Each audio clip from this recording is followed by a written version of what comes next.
This is Pastor Tim coming to you from Bend in Alameda United Methodist Churches in Central Texas.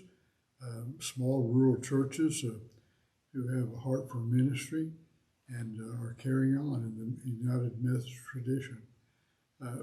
If you'd like to join us, we are on Facebook live on 9 o'clock on Sunday morning. We could Bend, United Methodist Church, Texas. And I think that will get you the right place. Um, Otherwise, you can contact me, and our information is on our website.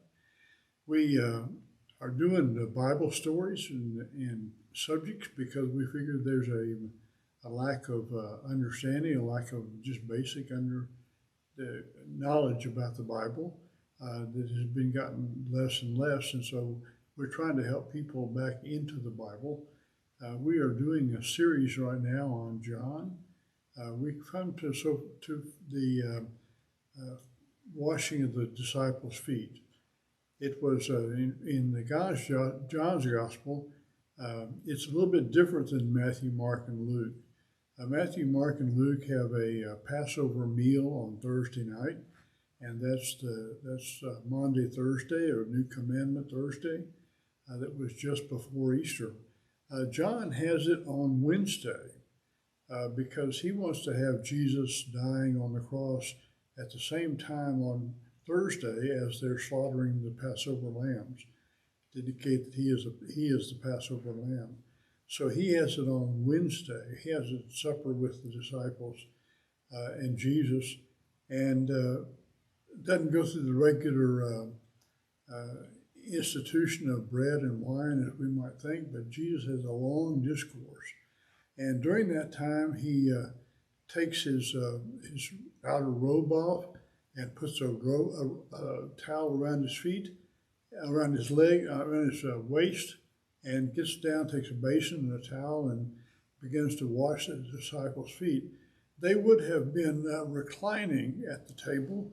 The tables then were not more than about a foot tall, and there were cushions on the floor. It's not like Da Vinci's Last Supper. They were not all sitting up in chairs. They would have been lying down, facing the table, and their feet would have been out. And so it would have been very easy to wash their feet. And somebody had to wash the feet because the feet just get dirty, and sandals, walking the roads, and very much lack of any kind of stone or pavement.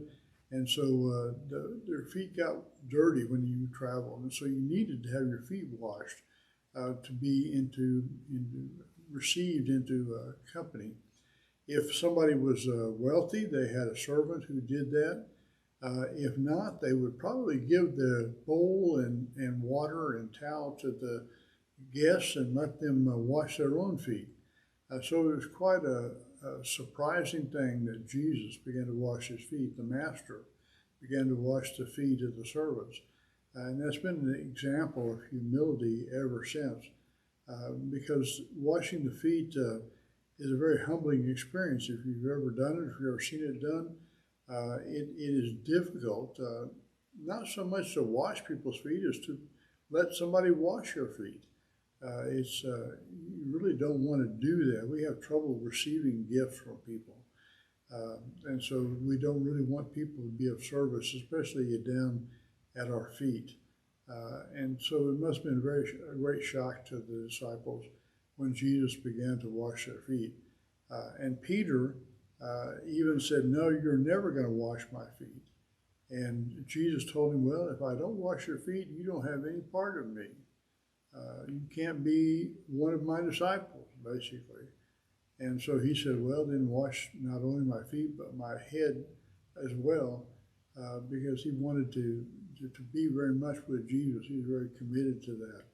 And so at the end, he said, "Do you know what I've done?"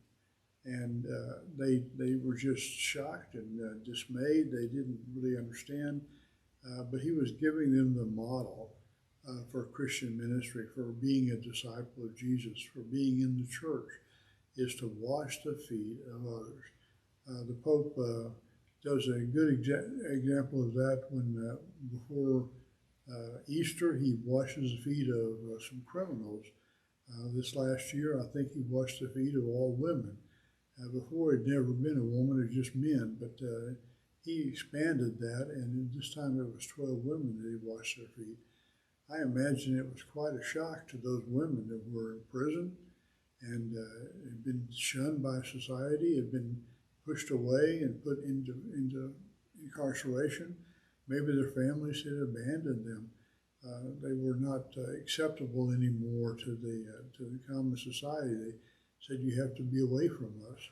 And yet the Pope goes in and washes their feet. They must have been just as shocked as a disciple. But that's the model for Christian ministry. If you're not washing somebody's feet, you're not doing the ministry of Jesus. So it's all sorts of service that we do. Nothing is too beneath us. Nothing is out of bounds. We can do anything for anyone as if we're doing it for ourselves. Jesus, we're going to talk about the Great Commandment, but he said to love your neighbor as yourself, as if it's an extension of yourself. So that's the kind of ministry that people and churches are supposed to be doing. I hope that gives some insight into what direction. If it's not a foot washing ministry, it's not Jesus' ministry. So hope you put that to practice in your life and in your church's life. And I'll see you next time.